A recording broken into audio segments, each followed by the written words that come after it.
नमस्कार, आपका हमारे न्यूज चैनल UK24 न्यूज में स्वागत है। मौसम समाचार। आज खुशनुमा रहेगा मौसम का मिजाज, बारिश से मिलेगी राहत। राज्य में पिछले दिनों हुई भारी बारिश के बाद अब मौसम खुलने लगा है। उत्तराखंड में बीते दिनों लगातार हुई बारिश ने राज्य में भारी तबाही मचाई है। वहीं मौसम विज्ञान केंद्र देहरादून के पूर्वानुमान के मुताबिक आज उत्तराखंड राज्य के जनपदों में मौसम शुष्क रहने की संभावना जताई जा रही है। उधर मौसम विभाग ने राजधानी देहरादून में मौसम साफ रहने का अनुमान जताया है। मौसम विभाग के अनुसार प्रदेश में आज अधिकतम तापमान 28 डिग्री सेल्सियस और न्यूनतम तापमान 16 डिग्री सेल्सियस के करीब रहेगा। अब बात करते हैं डीजल पेट्रोल के दामों की। जाने क्या है आपके शहर में पेट्रोल व डीजल के दाम। देहरादून की बात करें तो आज पेट्रोल के दाम है 103 रुपए 60 पैसे, वहीं डीजल के दाम है 97 रुपए 19 पैसे। हरिद्वार की बात करें तो आज पेट्रोल के दाम है 102 रुपए 74 पैसे, वहीं डीजल के दाम है 96 रुपए 43 पैसे। रुद्रपुर की बात करें तो आज पेट्रोल के दाम है 103 रुपए।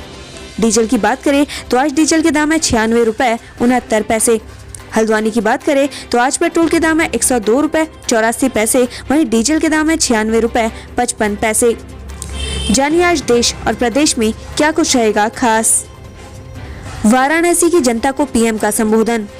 प्रधानमंत्री नरेंद्र मोदी अपने संसदीय क्षेत्र वाराणसी में 25 अक्टूबर को जनसभा को संबोधित करेंगे। यह जनसभा वाराणसी के आराजी लाइन विकासखंड के रिंग रोड 2 के पास मेहंदीगंज गांव में होगी। कोरोना काल के बाद ये पीएम मोदी की पहली जनसभा है। खाद्य तेलों के भंडारण की समीक्षा। केंद्र सरकार आज एक बैठक कर खाद्य तेलों को भंडार करने की सीमा के अपने आदेश पर राज्यों द्वारा की गई कार्रवाई की समीक्षा करेगा। केंद्र ने बीते 10 अक्टूबर को घरेलू कीमतों को नियंत्रित करने और उपभोक्ताओं को राहत प्रदान करने के लिए कुछ आयातकों और निर्यातकों को छोड़कर खाद्य तेलों और तिलहनों के व्यापारियों पर 31 मार्च तक के लिए भंडारण सीमा तय कर दी थी। Sovereign gold bond.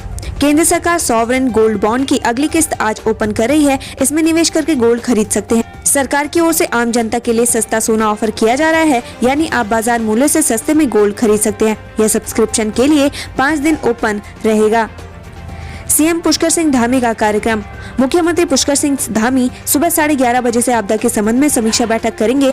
दोपहर 1:30 बजे से प्रधानमंत्री आत्मनिर्भर स्वस्थ भारत योजना की लॉन्चिंग में वर्चुअली शामिल होंगे। पीएम मोदी इस योजना का शुभारंभ करेंगे। डीजीपी का रुद्रपुर दौरा। उत्तराखंड डीजीपी अशोक कुमार आज उधम सिंह नगर जनपद में मौजूद रहेंगे। वो दोपहर 1 बजे से पुलिस कार्यालय रुद्रपुर में पत्रकार वार्ता करेंगे। उत्तराखंड आने जाने वाली ट्रेन रहेंगी बाधित। उत्तर रेलवे के मुरादाबाद मंडल में सहारनपुर से मुरादाबाद और देहरादून से लक्सर रेल खंडों के बीच रेल लाइन के दोहरीकरण का काम होने के कारण रेल लाइनों को ब्लॉक किया जा रहा है। इस वजह से गाड़ी संख्या 04717 बीकानेर हरिद्वार स्पेशल ट्रेन 25 अक्टूबर और 27 अक्टूबर को रद्द रहेगी। वहीं गाड़ी संख्या 09031 अहमदाबाद योगनगरी ऋषिकेश स्पेशल ट्रेन जो अहमदाबाद से 25 अक्टूबर से 28 अक्टूबर तक प्रस्थान करेगी, यह ट्रेन दिल्ली तक चलाई जाएगी। गाड़ी संख्या 09609 उदयपुर योगनगरी ऋषिकेश स्पेशल ट्रेन जो उदयपुर से 25 अक्टूबर से 28 अक्टूबर तक प्रस्थान करेगी, यह ट्रेन दिल्ली तक चलाई जाएगी। गाड़ी संख्या 04888 बाड़मेर ऋषिकेश स्पेशल ट्रेन जो बाड़मेर से 25 अक्टूबर से 28 अक्टूबर तक प्रस्थान करेगी, यह ट्रेन अंबाला तक चलाई जाएगी। T20 विश्व कप 2021 सुपर 12 राउंड में ग्रुप 2 के मुकाबले में आज अफगानिस्तान बनाम B1 के बीच मैच खेला जाएगा। मैच शाम 7:30 बजे से शारजाह में होगा। सड़कों का हाल। प्रदेश में अभी भी 272 सड़कें बंद, 5000 करोड़ का हुआ नुकसान। उत्तराखंड में 3 दिनों तक बरसी आसमानी आफत ने पूरे प्रदेश में आपदा ला दी। राज्य में अब तक इस जल प्रलय में 72 लोगों की मौत हो चुकी है। इस आपदा में राज्य को करीब 5000 करोड़ का नुकसान हुआ है। वहीं अभी तक 272 सड़कें बंद है। 7 दिन बाद खुला जोशीमठ नीति बॉर्डर मार्ग, वाहनों की आवाजाही शुरू। भारत चीन सीमा को जोड़ने वाली जोशीमठ नीति बॉर्डर सड़क को वाहनों की आवाजाही के लिए खोल दिया गया है, जिसके बाद लोगों ने राहत की सांस ली है। बनबसा बॉर्डर से 15 लाख के जेवरात के साथ 2 शख्स गिरफ्तार। पंजाबी बाग इलाके में की थी चोरी। बनबसा पुलिस ने 15 लाख के चोरी के सोने चांदी के आभूषण व नकदी के साथ 2 नेपाली मूल के लोगों को गिरफ्तार किया है। दोनों ने दिल्ली में चोरी की घटना को अंजाम दिया था, जबकि दोनों बनबसा बॉर्डर से नेपाल भागने की फिराक में थे। खुशखबरी, युवाओं के लिए राहत की खबर, पुलिस महकमे में 1536 पदों पर जल्द होगी भर्ती। उत्तराखंड के युवाओं के लिए अच्छी खबर है। प्रदेश में जल्द ही 1536 पुलिस जवानों की भर्ती की जाएगी, जिसको लेकर जल्दी विज्ञप्ति जारी होने वाली है। इसकी जानकारी नैनीताल दौरे पर पहुंचे पुलिस महानिदेशक अशोक कुमार ने दी। विधायक निधि खर्च करने में फिसड्डी विधायकों पर बीजेपी संगठन की नजर, सीएम से करेंगे बात। विधायक निधि खर्च में बीजेपी संगठन की निगाह लंबे समय से चले आ रहे भाजपा विधायकों पर है। संगठन ने संज्ञान लेते हुए पार्टी विधायकों के इस रवैये पर सीएम से बात करने का फैसला लिया है। वहीं प्रदेश में सबसे कम विधायक निधि खर्च करने वाले कांग्रेस के विधायक मनोज रावत हैं। गंगोत्री धाम में शुरू हुई सीजन की दूसरी बर्फबारी, गंगोत्री नेशनल पार्क की आवाजाही पर लगा प्रतिबंध। गंगोत्री धाम में सीजन की दूसरी बर्फबारी शुरू हो चुकी है। वहीं उच्च हिमालयी क्षेत्रों में बर्फबारी को देखते हुए गंगोत्री नेशनल पार्क में आवाजाही पर प्रतिबंध लगा दिया गया है। पानी की मांग को लेकर महिलाओं का प्रदर्शन, खाली बर्तन के साथ एनएच किया जाम। अल्मोड़ा में पिछले 6 महीने से पानी की समस्या झेल रही महिलाओं का आज गुस्सा फूट पड़ा। आक्रोशित महिलाओं ने खाली बर्तन के साथ लोअर माल रोड में धरने पर बैठ गई और जिला प्रशासन और जल संस्थान के खिलाफ जमकर नारेबाजी की। मददगार मनोहर, जान जोखिम में डालकर सैकड़ों जिंदगी बचा रहे मनोहर राफ्ट के जरिए पहुंचा रहे खाद्य सामग्री। मनोहर सिंह और उनकी पूरी टीम रामनगर के बाढ़ प्रभावित क्षेत्र में जान जोखिम में डालकर लगातार लोगों की जान बचाने में जुटी है। राफ्टिंग व्यवसाय से जुड़े ये लोग अपनी राफ्ट के जरिए अब तक कई लोगों की जान बचा चुके हैं। रुड़की, बसपा के कार्यक्रम स्थल से होर्डिंग उखाड़ ले गए कार्यकर्ता, मची अफरा तफरी। उत्तराखंड में आगामी विधानसभा चुनाव के लिए तमाम पार्टियों ने कमर कस ली है। इसी कड़ी में रुड़की के नेहरू स्टेडियम में बसपा सुप्रीमो मायावती के भतीजे आकाश आनंद ने उत्तराखंड में एकमात्र विकल्प बताते हुए बसपा पार्टी को जिताने की बात कही।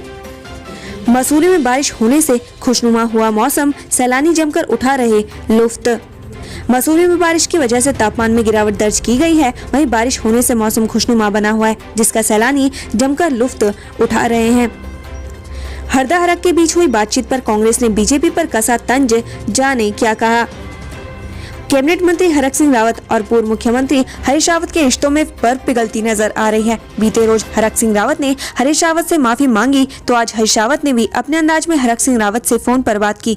दोनों के बीच हुई बातचीत सियासी गलियारों में चर्चा का विषय बनी हुई है। पीएम मोदी ने मुख्यमंत्री धामी को किया फोन, राहत और बचाव कार्यों का लिया अपडेट। उत्तराखंड में बीते दिनों हुई बारिश ने भारी तबाही मचाई है। ऐसे में पीएम मोदी भी प्रदेश में हो रहे आपदा राहत और बचाव कार्य पर नजर बनाए हुए हैं। आज सुबह पीएम मोदी ने मुख्यमंत्री पुष्कर सिंह धामी से राहत और बचाव कार्यों को लेकर जानकारी ली। आईएएस दीपक रावत के नए आदेश से कर्मचारी फिर परेशान, प्रबंध निदेशक की सख्ती नहीं आ रही रास। उत्तराखंड पावर कारपोरेशन लिमिटेड के प्रबंध निदेशक दीपक रावत अपनी छापेमारी को लेकर चर्चाओं में रहते हैं, लेकिन इस बार उनकी चर्चा किसी छापेमारी को लेकर नहीं, बल्कि उनके एक आदेश को लेकर हो रही है। जानकारी के मुताबिक आदेश में कर्मचारियों को छुट्टी न लेने और मुख्यालय न छोड़ने के आदेश जारी किए गए हैं। उत्तराखंड त्रासदी में लोगों तक राहत पहुँचाएगी दिल्ली बीजेपी, खाने के 20,000 पैकेट किए रवाना। उत्तराखंड में आई त्रासदी के बाद वहां रहने वाले स्थानीय लोगों की सहायता के लिए दिल्ली बीजेपी के द्वारा आज खाने के 20,000 पैकेट्स के साथ कई और आवश्यक चीजें ट्रकों में लोड करके भेजी गई। ट्रकों के पूरे काफिले को बीजेपी के वरिष्ठ नेता दुष्यंत गौतम और दिल्ली प्रदेश अध्यक्ष आदेश गुप्ता के द्वारा हरी झंडी दिखाकर रवाना कर दिया गया। ये ट्रक दिल्ली बीजेपी कार्यालय से रवाना किए गए हैं। उत्तराखंड विधानसभा चुनाव, राजस्थान के 6 विधायकों को कांग्रेस ने सौंपी जिम्मेदारी। राजस्थान के नेताओं को इन दिनों एआईसीसी की ओर से दूसरे राज्यों की जिम्मेदारी लगातार दी जा रही है, चाहे राज्यों का प्रभारी बनाया जाए या चुनावी राज्यों में ऑब्जर्वर। एआईसीसी राजस्थान के नेताओं पर ज्यादा भरोसा दिखा रही है। पहले गुजरात जैसे चुनावी राज्य का प्रभारी राजस्थान के स्वास्थ्य मंत्री रघु शर्मा को बनाया गया, तो उसके बाद पंजाब जैसे चुनावी राज्य का प्रभार राजस्व मंत्री हरीश चौधरी को सौंपा गया। हंस फाउंडेशन ने 5 करोड़ रुपए किए दान, आपदा पीड़ितों की मदद के लिए बढ़ाए हाथ। एक बार फिर हंस फाउंडेशन ने आपदा पीड़ितों की मदद के लिए हाथ आगे बढ़ाए हैं। रविवार को हंस फाउंडेशन के संस्थापक और संरक्षक माता मंगला ने मुख्यमंत्री से वेबिनार के माध्यम से बातचीत कर प्रदेश में आपदा से हुए नुकसान के बारे में जानकारी ली। साथ ही उन्होंने कहा कि हंस फाउंडेशन आपदा की घड़ी में राज्य सरकार के साथ है और उन्होंने आपदा पीड़ितों के लिए सरकार को 5 करोड़ रुपए दान दिए हैं। उत्तराखंड में आई आपदा पर सियासत, आरोप प्रत्यारोपण का दौर जारी। उत्तराखंड में बीते दिनों हुई बारिश ने भारी तबाही मचाई है, जिसे देखते हुए सीएम पुष्कर सिंह धामी समेत सरकारी मशीनरी स्थितियों को काबू करने का प्रयास कर रही। तो वही विपक्षी दल कांग्रेस ने भी एक कमेटी गठित कर आपदाग्रस्त क्षेत्रों में हुए नुकसान का आकलन कर रही है। आपदा प्रभावित क्षेत्रों का अजय भट्ट ने किया दौरा, हर संभव मदद का दिया भरोसा। केंद्रीय रक्षा एवं पर्यटन राज्य मंत्री अजय भट्ट ने रविवार को आपदा प्रभावित क्षेत्रों का दौरा किया। अजय भट्ट निगलाट, गरम पानी एवं खैरना पहुंचे। यहां उन्होंने आपदा में परिवार के 2 सदस्यों को खो चुके पीड़ित परिवार के सुरेश चौहान को 8 लाख रुपए का चेक दिया। इस दौरान उन्होंने कहा कि परिवार को हुई जनहानि की कोई भरपाई नहीं कर सकता। उन्होंने कहा कि दुख की घड़ी में सरकार सभी आपदा प्रभावितों के साथ है। उन्होंने प्रभावितों को सरकार की ओर से हर संभव मदद का आश्वासन दिया। उत्तराखंड से संबंधित ऐसी ही खबरें पाने के लिए हमारे चैनल को लाइक व सब्सक्राइब जरूर करें। धन्यवाद।